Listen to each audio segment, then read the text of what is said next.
All right, I hope you enjoyed the last chapter and a half. We are in chapter 20, and we now have 3 items out of our quest. And so we're moving on. Remember, yesterday we realized the harp was something we needed to acquire all along, and boy, they went out of their way to get that one. So let's resume, see how far we get. Thank you, Little Brown Books Publishing. So, chapter 20, The Reflection. Let me get this straight, the magic harp said. You're on a quest collecting the most prized possessions of the most hated people in the world just to build a powerful wand that you hope will overthrow the enchantress.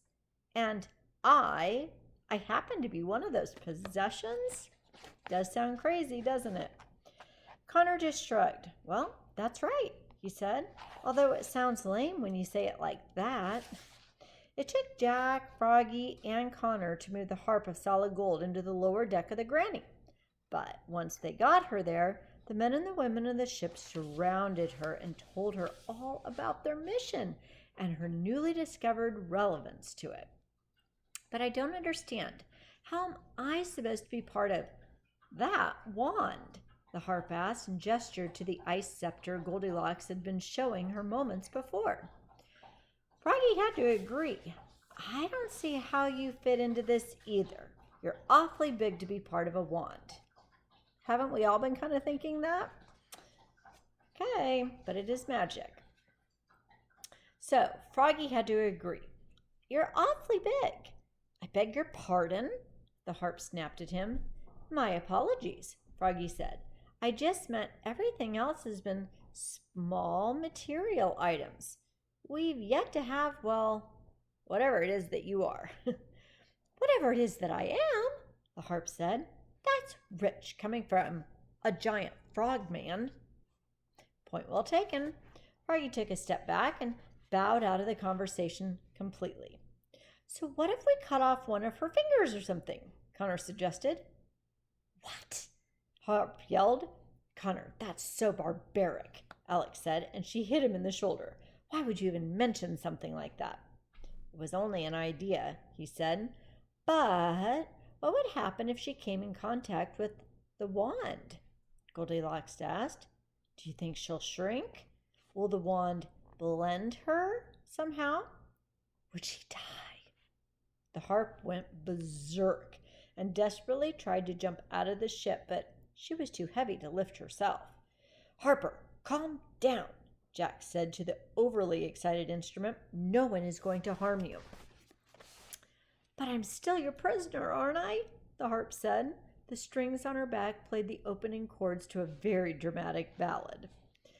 Enough, Harper, Goldilocks said. You're not our prisoner. We're just keeping you around for a while until we can figure out what to do. Then you'll be free to live your exciting life of watching grass grow and entertaining people against their will. Lots of sarcasm. The harp squinted at Goldilocks and raised a golden eyebrow. So you're the girl Jack ran off with, eh? She said. No wonder he can't be seen with you in public. I wouldn't want to be either. Wow, the twins both made cooing sounds. Jack and Froggy had to hold Goldilocks back. And then a high-pitched laugh erupted from Red's mouth as she slapped the side of her leg. You know, I think having Harper around my castle just won't be such a bad thing after all, she said. That evening, at sundown, they fired up the Granny's flame and steered the ship northeast. The next stop would be the ruins of the old abandoned castle for the evil queen's magic mirror. Alex and Connor slept most of the way. The journey up and down the beanstalk had really taken a toll on them, and they were so tired they slept through most of Red's sleep talking and the harp's self-pitying songs. The twins woke just before sunrise the next day and made their way to the upper deck. Red was already there when they arrived. She was cradling Claudius again, and the young wolf slept soundly in her arms. Apparently she's had a little change of heart there. Reunited? Connor asked her, and she nodded happily. I had a very nice, long think to myself, Red explained. If it weren't for Claudius, a giant man-eating cat would be wreaking havoc on my kingdom right now. He's not a killer after all. On the contrary, he is our new savior. So, the fact that he's a wolf doesn't bother you at all anymore? Not at all, Red said. What kind of mother would I be if I let something as simple as a species get in the way of love? I'm courting a giant frog after all. I'll just raise Claudius to be a loving and compassionate animal. If a wolf has never been capable of possessing such qualities before, then Claudius will just have to be the first. But if he tries eating me, Mama's getting a new coat. Cute. They appeased her with fake agreeing smiles and left her with her new pet. The twins went to the front of the ship and looked at the ground below. What they saw, though, horrified them. The entire eastern kingdom had been devoured by thorn bushes and vines. The plants wrapped around every building below.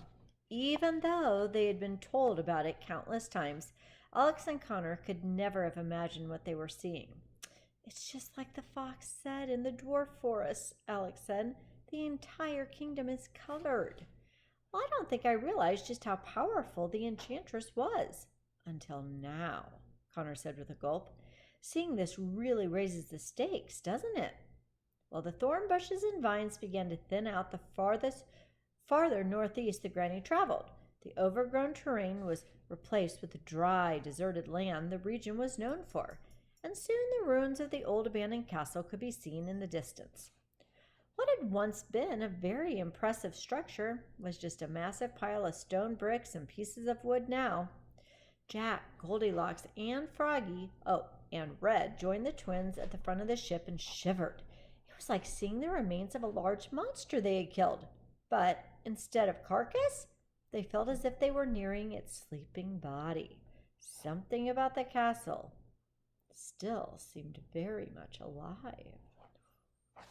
So the granny landed gently beside the moat. How much of the mirror do we need to gather? Connor asked the others. Do we just need a piece of it or the whole thing? Well, it's going to take a while to retrieve every piece of it, if that's the case, Alex said. Goldilocks removed the wand from under her coat, where she stashed it for safekeeping. We'll just take the wand with us, she said. Thinking back to some of the other items, didn't they just kind of like attach themselves to the wand? So I'm wondering if that's what's going to happen when they get closer to the mirror. Kind of like a magnet. So the 6 travelers headed out of the granny and towards the destroyed castle. The enchantress lived here once. You don't think there's any part of her lingering around, do you? Connor took a look around at the dead land surrounding them. I don't think there's any life lingering around here whatsoever. We're all just spooked because of what happened here a year ago, I think. There isn't anything in that dump except a bunch of broken castle junk. So one by one, Froggy helped the others across the moat. Once they were there on the other side, they came to a very sudden halt and stared at the rubble in dismay. How do we get in? Connor asked. No one had an answer to that one. There didn't appear to be a practical way of getting inside the ruins. They circled the rubble for a few minutes, looking. Over here, Red called out. I found a way. The others ran to her and she pointed to a small opening between 2 stone blocks that led deeper into the debris. Froggy attempted to crawl through it. We won't fit, he said. It's way too narrow. The twins will, Goldilocks said. You want us to go in there alone? Alex asked. Well, it may be the only way, Jack said, looking around the rubble. I just don't see another option. The twins shared a very anxious glance. Goldilocks placed her hands on their shoulders. We wouldn't be here if it weren't for you two, she said. You said it yourself. There's nothing in there to be worried about. Just go inside and try to collect as much of the magic mirror as possible. We'll be right outside. Here, take this with you. Goldilocks handed Connor the wand. He let it hang from the belt loop of his jeans. We're all counting on you, Red said, and then received very dirty looks from the others. I mean, you can do it. Be careful, children, Froggy said, and try not to move anything while you're in there. The stones have settled, but you don't want them caving in anymore. Froggy seemed so concerned the twins didn't even mind being referred to as children.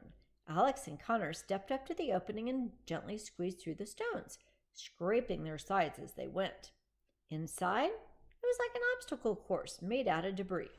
The twins carefully climbed over and under through broken pieces of wood and stone. Everywhere they looked, there was a broken piece of the castle. It was triggering some not-so-happy memories of their last visit.